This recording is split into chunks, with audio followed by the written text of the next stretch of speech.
तो आइए मेरे प्यारे दोस्तों, हम लोग शुरू करते हैं पार्ट 2 लाइफ एंड साइंस।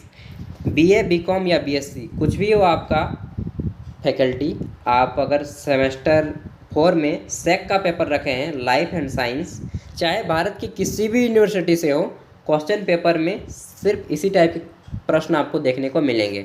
मतलब कि इससे रिलेटेड क्वेश्चन पेपर देखने को मिलेंगे। ये पूछा गया पेपर है 18 से 21 में पूछा गया एक सेशन में, और फुल मार्क्स 40 होता है। किसी किसी यूनिवर्सिटी में 50 मार्क्स का होता है। जिसमें 50 मार्क्स का होता है यूनिवर्सिटियों में, उसमें 10 नंबर आपको कॉलेज की तरफ से नहीं होते हैं, और जिसमें 40 मार्क्स का होता है उसमें 10 नंबर कॉलेज की तरफ से होते हैं। ठीक है, इतना ही अंतर है। समय आपको 1.5 घंटा दिया जाता है, और पास करने के लिए आपको लाना होता है 16 नंबर। अगर आपका 40 मार्क्स का एग्जाम हो रहा है तो 16 नंबर, अगर आपका 50 मार्क्स का एग्जाम हो रहा है तो 20 नंबर क्वालीफाई पास करने के लिए लाना होगा। ठीक है, इसका पार्ट 1 हम लोग बना चुके थे। पार्ट 1 में 1 से 15 तक के क्वेश्चनों को बहुत ही अच्छे के साथ डिस्कस के साथ हम लोग किए थे। अब हम लोग बात करेंगे क्वेश्चन नंबर 15 के बाद, और यह पेपर है सेक का। सेक का फुल फॉर्म भी जान लीजिए। तो सेक का पूरा नाम होता है स्किल एनहेंसमेंट कोर्स। ठीक है, अब आइए शुरू करते हैं क्वेश्चन नंबर 15 के बाद। अगर आप नहीं देखे हैं पार्ट 1 तो पार्ट 1 जा करके देख लीजिएगा, प्लेलिस्ट में मिल जाएगा, प्रीवियस ईयर क्वेश्चन पेपर वाले सेक्शन के प्लेलिस्ट में। ठीक है, अब शुरू करते हैं क्वेश्चन नंबर 16 से। विभिन्न जुगाली करने वाले पशुओं के पेट में डैश होता है, क्या होता है? The guts of various ruminant content. तो दोस्तों जितने भी जुगाली करने वाले पशु होते हैं, जैसे कि बकरी हो गया, बैल हो गया, ठीक ना, इन सारे के जो होता है इनमें एक गैस निकालते हैं, methanoic gas, sorry methane gas. इसको यहाँ पे ऑप्शन में दे दिया है मेथोजेन, तो इसका आंसर हो जाएगा मेथोजेन। ठीक है, 17 नंबर क्वेश्चन देखते हैं। निम्नलिखित में से कौन झारखंड का नहीं है? विच of the following is not of Jharkhand. तो झारखंड में क्या नहीं पाया जाता है? बेल, जी बेल तो पाया जाता है, बेल पत्र जिसको हम लोग बोलते हैं। एंड हमारे यहाँ पे एक कहावत है कि आरा मुर्रा बेल तर, खरठा में यह कहावत है। ठीक ना। कुनेन, तो कुनेन पाया जाता है दोस्तों। कुनेन जो है जंगल में पाया जाता है। हम लोग के गांव में भी एक जंगल है, उसमें भी पाया जाता है। और इसका जो है, इसके जड़ का जो होता है ना कुनेन, उसका मलेरिया के लिए दवा बनाया जाता है जड़ का। चिरचिरी, चिरचिरी दोस्तों मैं आपको फोटो दिखाता हूँ चिरचिरी और कुनेन का। सर्पगंधा जो है हमारे झारखंड में नहीं पाया जाता है। चलिए मैं फ़ोटो दिखाऊँ चिरचिरी का, ठीक ना। तो ये देखिए चिरचिरी, जिसे आप लोग लटलटी या लट जीरा भी बोलते हैं। ठीक है, और ये हो गया आपका, क्या हो गया? ये हो गया सर्पगंधा। सर्पगंधा हमारे झारखंड में नहीं पाया जाता है। एंड दोस्तों अगर आप में से किसी अदर राज्य के होंगे तो आपके राज्य से भी 1-2 क्वेश्चन ऐसे होंगे जो आपके मतलब कि बाहर से आते हैं, आपके राज्य के बाहर से, मतलब जिस राज्य में पढ़ते हैं, जिस राज्य की यूनिवर्सिटी में, उस राज्य की यूनिवर्सिटी से 1-2 क्वेश्चन आपको पूछ लिए जाते हैं। तो यह था ब्लैक करेंट, जिसे विटामिन सी की सबसे ज़्यादा मात्रा पाई जाती है। और यह था आपका लट जीरा, चिरचिरी। अगर आपका मुंह ज़्यादा बदबू देता है मुंह से, तो इसका दातून बनाकर धोएंगे तो एकदम दांत सफ़े हो जाएंगे। दांत में अगर दर्द हो रहा है, पायरिया का शिकायत है, तो इससे दांत अच्छे हो जाएंगे। मुंह में छाले पड़े हैं तो वो भी अच्छा हो जाएगा अगर आप इसका कुल्ला करेंगे तो, गर्म पानी की गरारे लेंगे तो। ठीक है, तो ये सारी चीज़ें हैं। 18 नंबर क्वेश्चन देखिए दोस्तों। सतावर, जो झारखंड का एक सामान्य औषधि पौधा है, का उपयोग किया जाता है। 4 से 5 क्वेश्चन मात्र झारखंड से हैं, उसके बाद सभी आपको भारत लेवल के। सतावर जो कि झारखंड का एक सामान्य औषधि पौधा है, इसका उपयोग कहाँ किया जाता है? तो देखते हैं, इसका उपयोग किया जाता है पुरुष जनन प्रणाली में संबंधित समस्याओं के लिए। देखिए सतावर का जो प्रयोग होता है ना, अभी आप लोग एक घास टाइप का पौधा देखे थे, वही था सतावर। ठीक ना, घास टाइप का पौधा देखे थे ना, बस वही था सतावर। इसका प्रयोग पुरुष के जनन अंगों को, मतलब कि क्या बोलते हैं, हीट देने के लिए किया जाता है। अब आप लोग समझ गए होंगे, 18+ तो हो चुके हैं। ठीक है ना, उत्तेजना के लिए किया जाता है, उत्तेजना लाने के लिए। 19 नंबर क्वेश्चन है, एलोवेरा का उपयोग किया जाता है। एलोवेरा इज यूज्ड फॉर, तो एलोवेरा का उपयोग जलने का इलाज करने के लिए किया जाता है। टू ट्रैक्ट बर्न, जहाँ पे जल जाता है उसके इलाज के लिए। मुहासे का उपचार के लिए, यानी कि एक्ना, ट्रीटमेंट ऑफ एक्ना, अगर आपके मुंह में मुहासे हैं तो उसके बारे में भी आप इलाज कर सकते हैं। सी नंबर है सोराइसिस और जिल्द की सूजन जैसे कि त्वचाओं की स्थिति का इलाज करने के लिए। सोराइसिस क्या होता है दोस्तों, कि आपका हाथ में जो है चमड़ी छूटने लगता है। To treat skin condition like psoriasis and dermatitis, मतलब जितने भी डर्मेटिस के शिकायत होते हैं चमड़ी, इन सभी के लिए एलोवेरा का प्रयोग किया जाता है। तो इसका आंसर हो जाएगा ऑल ऑफ द एबव। ठीक है।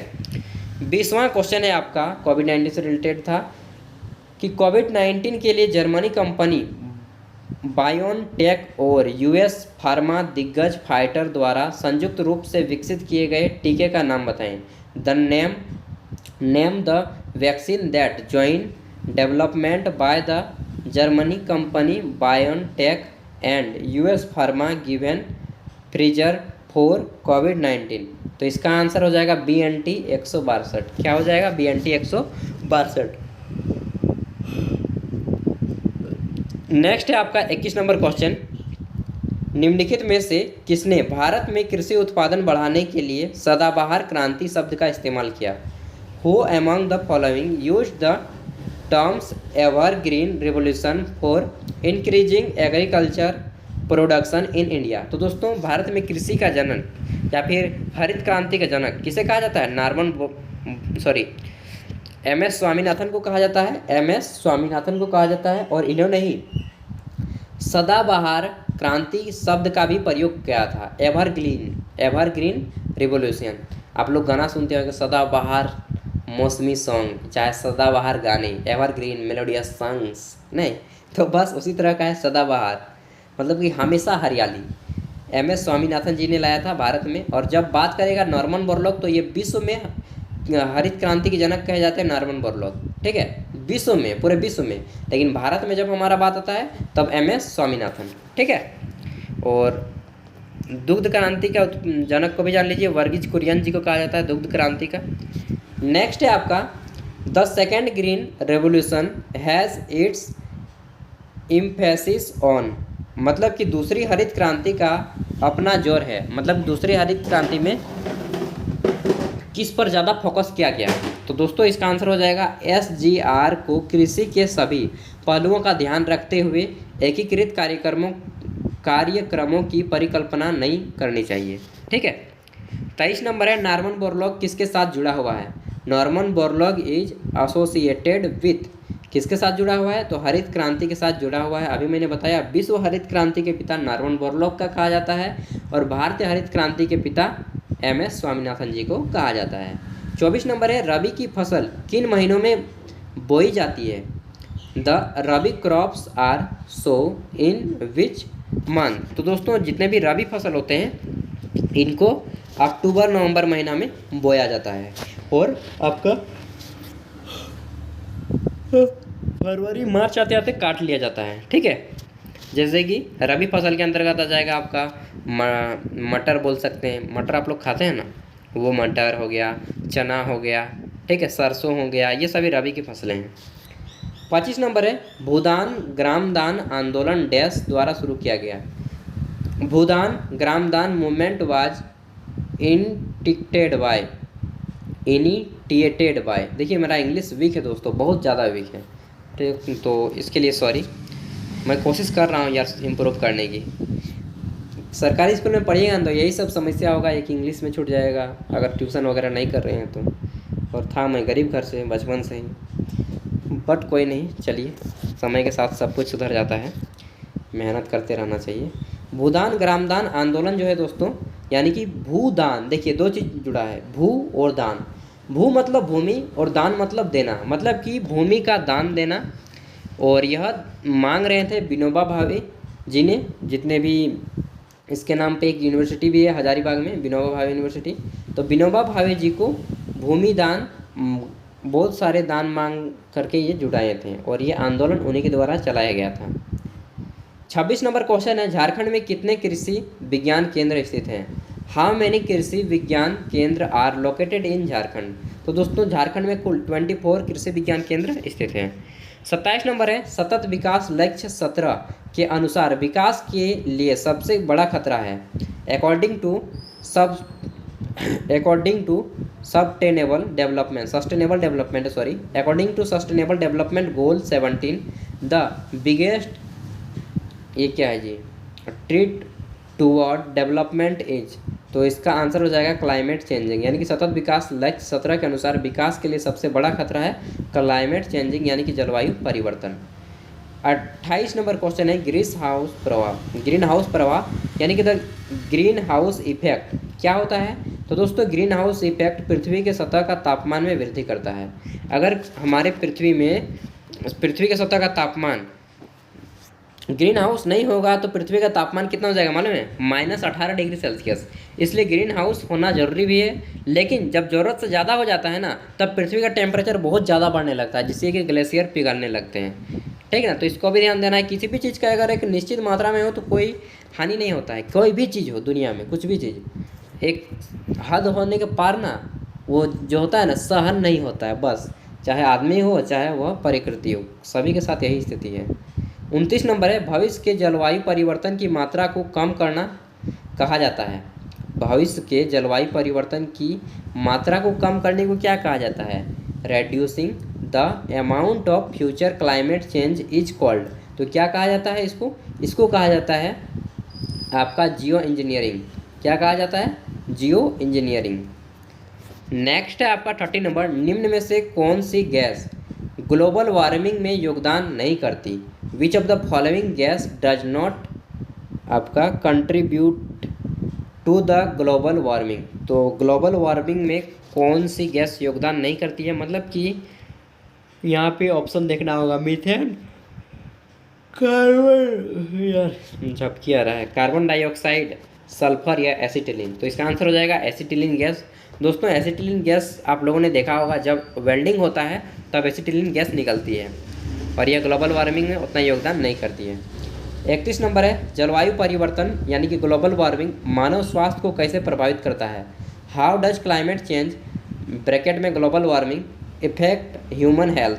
तो प्रभावित करता है कैसे दोस्तों, यह प्रभावित करता है उपरोक्त में से सभी, यानी कि गर्मी का बढ़ाता है, गर्मी तनाव बढ़ाता है, हृदय रोग आता है, गुर्दे की बीमारी जैसी बीमारियों को बढ़ाता है, श्वसन संबंधी बीमारियों जैसे कि अस्थमा, एलर्जी को बढ़ाता है, डेंगू बुखार जैसे कीट जनित संक्रमण को बढ़ाकर, और आंसर है इसका इनमें से सभी यानी कि ऑल ऑफ दिस, इतने सारे बीमारियां बढ़ाता है। 32 नंबर वायुमंडलीय परतों का क्रम, वायुमंडलीय परतों का क्रम सतह से लेकर वायुमंडलीय के शीर्ष तक शुरू होता है। तो आपको परतों का क्रम बताना है। The order of the atmospheric layer starting from closest to the surface to the top of the atmosphere is, मतलब कि सबसे नीचे से लेकर सबसे ऊपर। तो सबसे पहले आता है आपका क्षोभ मंडल, जिसको आप लोग बोलते हैं ट्रोपोस्फेयर। ठीक है, क्षोभ मंडल ट्रोपोस्फेयर। उसके बाद आता है स्ट्रेटोस्फेयर, जिसको आप लोग बोलते हैं समताप मंडल। देखिए मैं खूबी भी बता दे रहा हूँ, क्षोभ मंडल, ट्रोपोस्फेयर, इसमें क्या होता है जितने भी वायुमंडलीय घटनाएं होती हैं, मौसमी घटनाएं, ये सभी यहीं पे होती हैं। स्ट्रेटोस्फेयर समताप मंडल, यहाँ पे तापमान समान होता है और यहीं पे जो है आपके हवाई जहाज़ चलते हैं, और इसी मंडल में आपका जो है क्या पाया जाता है, परावैंगनिक किरणें पाई जाती हैं, सॉरी ओजोन परत पाया जाता है, इसी में ओजोन परत समताप मंडल में पाया जाता है और हवाई जहाज़ भी चलती है। सी नंबर है मेसोस्फेयर यानी कि मध्य मंडल। चौथा है आपका थर्मोस्फेयर यानी कि आयन मंडल। यहाँ पे जितने भी होते हैं वो हमारे उपग्रह होते हैं ना, सैटेलाइट, सबको यहीं पे छोड़ा जाता है आयन मंडल पे, जिसको आप लोग लेनोस्फेयर या थर्मोस्फेयर जो बोलना चाहे बोल सकते हैं। और अंत में होता है एक्सोस्फेयर, जो कि यहाँ पे नहीं दिया है। एक्सोस्फेयर का मतलब होता है का बहिर्मंडल, जहाँ पे हम लोग बाहर चले जाते हैं, हमारे वायुमंडल से बाहर। ठीक है, तो ये था 33 नंबर, यह प्रक्रिया वायुमंडल से कार्बन डाइऑक्साइड को हटाने में कार्यात्मक है। The process is functional in removing carbon dioxide from the atmosphere. तो कौन सी प्रक्रिया वायुमंडल में कार्बन डाइऑक्साइड को हटाने के लिए कार्य करती है। तो इसका आंसर हो जाएगा आपका कार्बन पृथक्करण यानी कि कार्बन सिक्वेस्ट्रेशन। तो ये हो गया कार्बन सिक्वेस्ट्रेशन। 34 नंबर क्वेश्चन है, सूर्य के प्रकाश से परावैंगनिक विकिरणों के कारण एक प्रक्रिया उत्पन्न होती है। ठीक है, ultraviolet radiations from sunlight causes uh, ये क्या है जी, यहाँ पे टिक लगा दी ना, अच्छा से नहीं देख रहा है। रिएक्शन या रेडिएशन होगा, छोड़िए, रिएक्शन प्रोड्यूसिंग। तो सूर्य के प्रकाश से परावैंगनिक किरणों के कारण प्रतिक्रिया उत्पन्न होती है, क्या होती है, ओजोन में। कहाँ पे होती है, ओजोन में। और ओजोन का सूत्र क्या होता है, O3। क्या सूत्र होता है, O3 ओजोन का सूत्र है। और ओजोन से मतलब कैसी गंध निकलती है, तो दोस्तों ओजोन से सड़े हुए मछली की तरह सेंट आएगी। कैसे, सड़े हुए मछली की तरह। आप लोग सड़े हुए मछली को देखते हैं ना, कितना बदबू देता है, उसी तरह ओजोन का सेंट होता है, O3 का। 35 नंबर क्वेश्चन है, पहला पर्यावरण शिखर सम्मेलन वर्ष 1972 में डैश जगह में आयोजित किया गया। First environmental summit was held in the year 1972 plus. तो कहाँ पे हुआ था, स्टॉकहोम में हुआ था 1972 में, ठीक है। उसके बाद फिर रियो डी जेनेरियो में हुआ। नेक्स्ट देखते हैं, कौन सी पत्तेदार सब्जी लोहे में समृद्ध है। Which leaf vegetable is rich of iron या रिच इन आयरन। तो दोस्तों आप सभी को मालूम होना चाहिए, पालक जो है आपका सबसे ज़्यादा आपका क्या देता है, आयरन देता है, लोहा देता है। और अगर आप पालक खाते हैं ना, तो क्या होगा कि आपका खून गाढ़ा होगा। तो पालक को खाया कीजिए और बीट खाया कीजिए, जिसे आप लोग बीट को चुकंदर भी बोलते हैं, ठीक ना। नेक्स्ट है आपका, प्रतिरक्षा बढ़ाने के लिए किस मसाले का उपयोग किया जाता है। Which spices is use to enhance immunity. तो इम्यूनिटी को बढ़ाने के लिए क्या खाया जाता है, दालचीनी, बिल्कुल, सिनामेन खाया जाता है, काली मिर्च, ब्लैक पेपर वो भी खाया जाता है, अदरक ये भी खाया जाता है, जिंजर। कुल मिलाकर ऑल ऑफ दीज। देखिए एक मैं ट्रिक बताता हूँ, जहाँ पे ऑल ऑफ दीज लिखा हो 90% चांस है कि आंसर उसका वही होगा। मैं 100% नहीं बोल रहा हूँ, 90% बोल रहा हूँ। और ये 90% 90% ही होता है। एक दो में किसी में गलत होता है तो होता है, नहीं तो ऑल ऑफ दिस जहाँ पे होता है उपरोक्त सभी, वो सभी ही होता है, हमेशा आंसर सही होता है, एक दो कंडीशन को छोड़ के, ठीक है।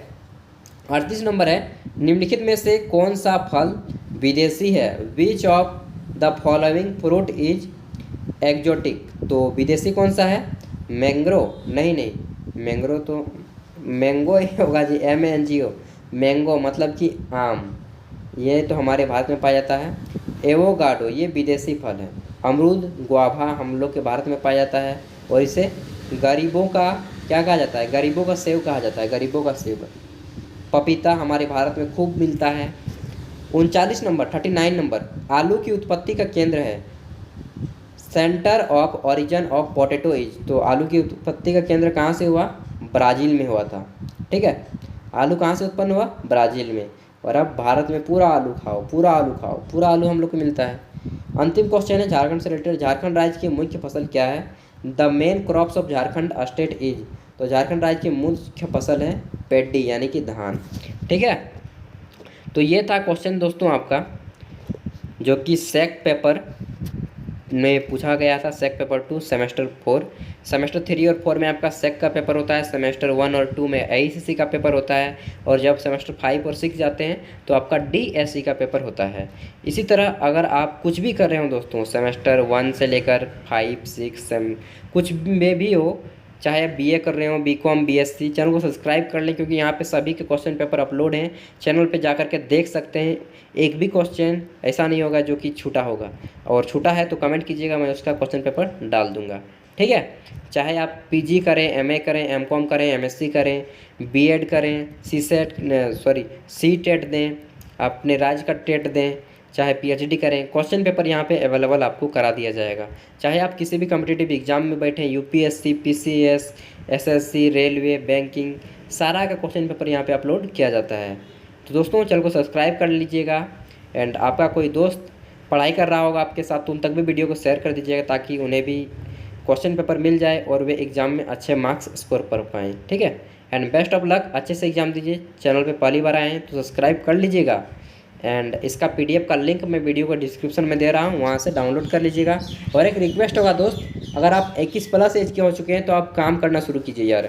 काम नहीं करेंगे तो देश का हाल क्या होगा आप लोग जानते ही हैं। बेरोजगार मत बैठो रे मेरे यारा, काम करो मेरे भाई, काम के साथ पढ़ाई करो, क्या दिक्कत है। मैं भी काम के साथ पढ़ाई किया था यार, और अभी भी कर रहा हूँ। And thank you, best of luck, अच्छे से एग्ज़ाम देना।